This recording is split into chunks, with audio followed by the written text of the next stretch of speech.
Here's a really useful feature, and it's the warning that your S24 Ultra gives off whenever you have your S Pen out for a long time or you left it somewhere else and probably forgot it. So it gives you a little warning there. So if you want this warning to be on, just to help you know that you did leave your S Pen behind, here's where you can go to turn it on as well as turn it off. Let's get started.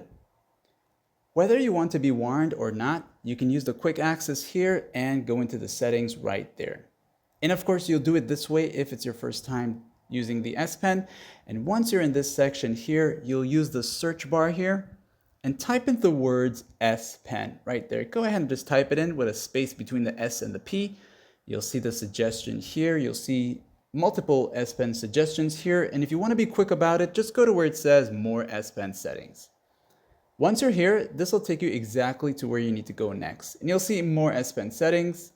And once there now, you will see the warning one here. So you can go ahead and turn this on if you want to, or if you don't want it, just turn it off. And that's basically show a warning if you leave your S Pen behind and walk away with your phone. So if you left your S Pen, let's just say on the counter, and you grabbed your phone and you're on the go, you'll see that little warning and it's gonna let you know that your S Pen is not in your phone. So look around, and I would recommend leaving this option on. But if you feel annoyed by it, just turn it off and you can turn it back on at any given time, like and sub.